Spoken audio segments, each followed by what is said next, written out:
Gua Sur. Kalau yang kemarin tempat Rasulullah mendapatkan wahyu, nama bukitnya Jabal Nur atau Bukit Nur, dan nama guanya adalah Gua Hira. Nah kalau yang ini namanya sama, bukit dan guanya sama-sama bernama Jabal Sur. Nah kemudian akhirnya Bapak Ibu ternyata hadir dalam parlemen Darun Nadwah tersebut ada iblis yang menjelma sebagai seorang kakek-kakek yang ikut serta mengambil keputusan. Akhirnya banyak ide yang disampaikan kemudian ditolak oleh si iblis ini yang menjelma menjadi kakek-kakek. Nah akhirnya oleh Abu Jahal mengutarakan pendapatnya, bagaimana kalau kita bunuh saja, dan agar kita tidak dituntut oleh Bani Hashim dan Bani Abdul Muttalib, masing-masing dari kabilah harus mengirimkan delegasi. Nah akhirnya disetujui oleh si kakek si iblis ini, dan kemudian sudah diputuskan, malamnya sudah ditentukan bahwa rumah Rasulullah akan diblokade. Nah kemudian setelah berakhir pada siang harinya mereka mempersiapkan segalanya. Nah pada saat itu pula malaikat Jibril datang membawa wahyu kepada Rasulullah perihal keputusan yang diambil oleh orang-orang Quraisy, dan juga malaikat Jibril memberikan perintah Allah bahwa Allah sudah memerintahkan Rasulullah untuk hijrah ke kota Madinatul Munawwarah. Dan juga malaikat Jibril berpesan kepada Rasulullah, ya Muhammad, malam ini engkau jangan tidur di tempat biasa engkau tidur. Nah kemudian setelah Rasulullah mendapatkan perintah, Rasulullah segera menemui sahabat tercinta beliau, yaitu Abu Bakar As-Siddiq. Nah kemudian ketika Rasulullah tiba di rumah Abu Bakar As-Siddiq, ada salah satu keluarga Abu Bakar yang melihat sosok Rasulullah. Kemudian ia memberikan informasi kepada anggota rumah, anggota keluarga, bahwa Rasulullah ada di depan pintu mereka. Kemudian Sayyidah Aisyah mengatakan bahwa Rasulullah tidak biasanya datang pada waktu-waktu tersebut, yaitu tengah hari, kecuali membawa hal-hal penting. Nah kemudian setelah Rasulullah dipersilahkan masuk, Rasulullah meminta kepada Abu Bakar, wahai Abu Bakar, tolong keluarkan dulu sebentar anggota keluargamu, karena Rasulullah hendak merembuk atau bermusyawarah hal-hal yang penting. Nah kemudian Abu Bakar mengatakan, ya Rasulullah, yang ada di dalam rumah ini tidak lain adalah keluargamu, wahai Rasulullah. Kenapa beliau mengatakan seperti itu? Karena Rasulullah sudah pada saat itu sudah menikahi Sayyidah Aisyah radhiyallahu anha, akan tetapi belum membina rumah tangga. Sudah nikah tapi belum satu rumah, karena usia Sayyidah Aisyah masih terlalu belia pada saat itu. Nah kemudian Rasulullah ketika mengutarakan apa yang telah disampaikan oleh malaikat Jibril, nah Abu Bakar As-Siddiq senang karena Rasulullah mengajak langsung beliau, ya Rasulullah, apakah engkau akan mengajakku untuk menemanimu? Iya, kata Rasulullah. Dan beliau bukan main senangnya, dan beliau langsung menyiapkan 2 unta yang nanti akan dikendarai oleh beliau dan juga Rasulullah Sallallahu Alaihi Wasallam. Nah singkat cerita, ketika malamnya sudah tiba, malam yang sudah disepakati tiba, kemudian orang-orang Quraisy sebanyak 11 pemuda mereka berkumpul di rumah Rasulullah, memblokade rumah Rasulullah Sallallahu Alaihi Wasallam. Mereka sudah tahu, bukan karena takut kepada orang-orang Quraisy, akan tetapi sebagai trik untuk mengelabui kejaran orang-orang Quraisy.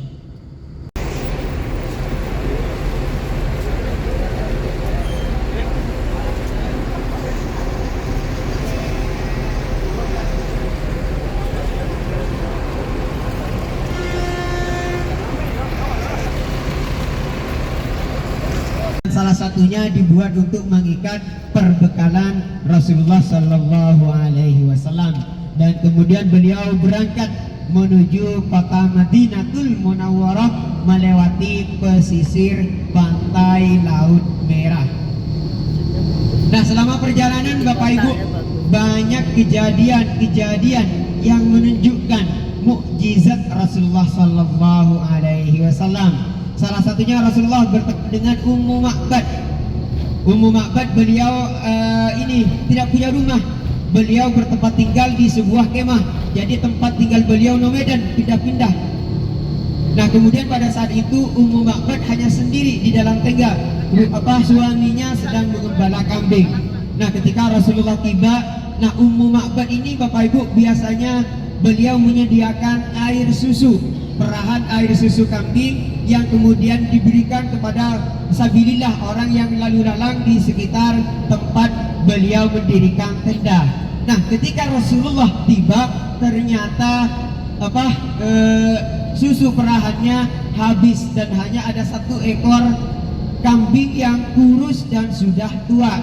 Nah, kemudian setelah Rasulullah tiba, Rasulullah menanyakan apakah ada sisa perahan susu yang bisa diminum oleh rombongan Rasulullah. Ummu Ma'bad mengatakan tidak ada. Dan kemudian Rasulullah melihat kambing yang tadi sudah tua, kurus. Kemudian Rasulullah bertanya, apakah kambing ini bisa diperah susunya? Kemudian Ummu Ma'bad mengatakan, engkau bisa lihat sendiri, sudah tua, kurus. Kambing ini sudah tidak bisa diperah lagi susunya. Nah, kemudian Rasulullah meminta wadah, meminta bejana, dan kemudian silahkan jika engkau memang ingin memerah, jika memang bisa menghasilkan air susu, silahkan kamu minum. Nah, kemudian setelah menerima wadah, Rasulullah menghampiri kambing tersebut dan beliau perah. Dan ternyata setelah diperah oleh Rasulullah, ternyata kantong susunya menjadi besar Bapak Ibu. Ternyata diisi oleh susu yang dikirimkan oleh Allah Subhanahu wa taala. Kemudian setelah beliau perah, beliau berikan kepada rombongan Rasulullah sallallahu alaihi wasallam. Karena yang menemani hijrah Rasulullah Abu Bakar, kemudian Abdullah bin Uraikid dan Amir bin Fuhairah, 4 orang. Abdullah bin Uraikid peran beliau sebagai penunjuk jalan, sementara Amir bin Fuhairah beliau untuk melayani kebutuhan Rasulullah sallallahu alaihi wasallam selama di perjalanan. Nah, setelah itu kemudian Rasulullah perah lagi, beliau minum. Kemudian setelah itu beliau perah lagi dan diberikan kepada Ummu Ma'bad.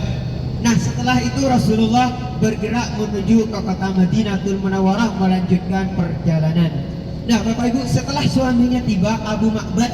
Nah, Abu Ma'bad melihat 1 wadah susu penuh. Kemudian Abu Ma'bad suaminya bertanya, "Ya Ummu Ma'bad, dari mana engkau dapat perahan susu ini? Padahal di rumah hanya ada 1 ekor kambing yang sudah merah susu dan kemudian sudah pergi." Sosoknya, ciri-cirinya disebutkan secara rinci. Nah, kemudian Abu Ma'bad mengatakan, "Nah, mungkin orang ini yang dicari-cari oleh orang Quraisy. Andaikan saya punya kesempatan, pasti saya akan membantunya," kata Abu Ma'bad. Nah, inilah salah satu, ada banyak mukjizat yang ditampakkan oleh Allah Subhanahu wa taala selama di perjalanan hijrah Rasulullah sallallahu alaihi wasallam. Nah, kemudian iblis mencari cara untuk bisa menipu Nabi Adam, sehingga Nabi Adam melanggar perintah Allah Subhanahu wa taala. Nah, kemudian Bapak Ibu, iblis berdiri di pintu surga. Setiap orang yang keluar dari surga dimintai tolong untuk masuk ke dalam surga, dibantu untuk masuk ke dalam surga. Nah, pada saat itu Bapak Ibu, iblis bertemu dengan burung merak dan kemudian iblis meminta tolong agar dibantu untuk bisa masuk ke dalam surga. Akan tetapi burung merak enggan, tidak mau membantu, tapi burung merak hanya memberikan berjanji bahwa akan mencarikan sosok yang bisa membantu iblis.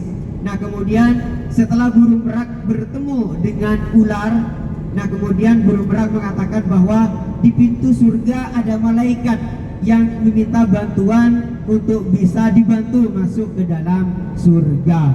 Nah, ular yang mendengar kata malaikat, nah langsung semangat bergegas menuju ke pintu surga karena mendengar malaikat minta bantuan. Nah, akhirnya setelah bertemu dengan iblis, kemudian iblis masuk ke dalam mulut ular dan masuk ke dalam surga. Dan ketika melewati tempat atau pohon huldi, kemudian iblis meminta untuk dikeluarkan atau dikeluarkan dari mulutnya. Nah, kemudian setelah itu iblis melihat Nabi Adam dan kemudian menggoda. Siapa yang kira-kira digoda pertama kali? Nabi Adam atau Siti Hawa? Siti Hawa yang pertama kali tergoda. Beliau memakan duluan buah kulti. Nah, Nabi Adam Bapak Ibu yang melihat Siti Hawa memakan buah kulti dan tidak terjadi apa-apa, Akhirnya Nabi Adam pun tergoda dan juga memakan buah terlarang, yang kemudian oleh Allah Subhanahu wa taala sebagai hukumannya diturunkan dari surga ke dunia. Dan beliau berdua tempatnya terpisah. Nabi Adam diturunkan menurut pendapat yang muktamad diturunkan di India, tidak bertemu. Ada yang mengatakan sampai 40 tahun, ada yang mengatakan sampai lebih dari 40 tahun. Dan untuk pertama kalinya beliau berdua bertemu di Jabal Rahmah. Nah, oleh sebab itu Bapak Ibu, banyak juga jemaah haji dan jemaah tarik lagi. Nah, begitupun dengan Rasulullah. Jika misi Rasulullah menyebarkan agama Islam sudah selesai, agama Islam sudah sempurna, maka berarti Rasulullah akan segera dipanggil oleh Allah Subhanahu wa taala. Dan ternyata betul Bapak Ibu, setelah Rasulullah pulang dari haji dari Mekah, beliau hanya 81 hari di kota Madinah dan kemudian dipanggil oleh Allah Subhanahu wa taala. Dan kisah wafatnya Rasulullah dan kejadian setelah Rasulullah wafat, insya Allah akan kita ceritakan ketika kita nanti di kota Madinatul Munawwarah. Nah Bapak Ibu, nanti para jemaah haji harus melaksanakan wukuf di Arafah. Nah sekarang kita hampir masuk Arafah. Dan sekarang kita sudah masuk Arafah, dan disinilah para jemaah haji sudah sah melaksanakan wukuf. Kalau tadi di luar tidak sah, harus wukuf di area Arafah. Kalau di luar area Arafah,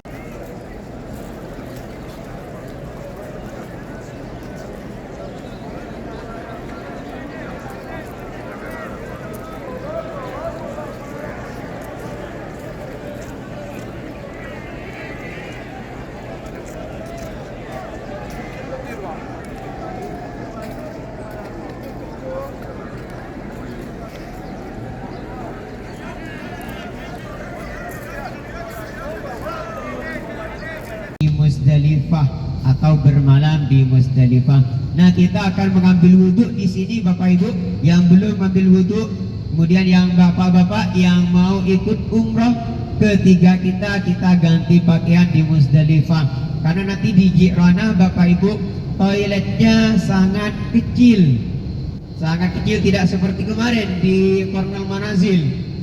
Yang di Musdalifah sangat kecil sehingga berdesak-desakan. Sedangkan malaikat tamunya ini tidak makan. Baru Nabi Ibrahim ketakutan karena ternyata tamunya adalah malaikat. Nah kemudian suatu ketika Nabi Ibrahim saking gemarnya beliau berkurban, beliau sampai berujar, andaikan Allah meminta anakku pun untuk dikurbankan, pasti akan saya kurbankan, kata Nabi Ibrahim. Nah kemudian setelah Nabi Ismail lahir, walamma balagha sa'ya, ketika beliau sudah menginjak usia baligh, nah kemudian mimpi nazar dari Nabi Ibrahim diminta oleh Allah Subhanahu wa taala, ditagih oleh Allah Subhanahu wa taala. Kemudian yang paling ujung, paling dekat dengan Mekah, Jumratul Aqabah. Nah kemudian setelah dari Mina ada lokasi namanya Aqabah. Nah di Aqabah ini Rasulullah membaiat orang-orang Ansor. Ada tiga tahap. Jadi orang Ansor melaksanakan ibadah haji dan membaiat mereka akan menyebarkan agama Islam di Madinah. Oleh sebab itu ketika Rasulullah hijrah ke Madinah, di Madinah sudah banyak orang yang memeluk agama Islam. Nah sebelah kanan Bapak Ibu, lurus di depan kita sebelah kanan ada terowongan. Nah inilah terowongan Mina yang sering ditanyakan oleh para jemaah umroh. Tragedi Mina nah terjadi di terowongan tersebut Bapak Ibu, yang paling banyak memakan korban dari masyarakat Indonesia atau jemaah dari Indonesia dan juga Malaysia. Nah kemudian lanjut cerita yang tadi Bapak Ibu. Nah kemudian setelah Nabi Ibrahim sudah ikhlas melepaskan putranya untuk disembelih dan beliau sudah siap untuk menyembelih, kemudian oleh Allah Subhanahu wa taala diganti dengan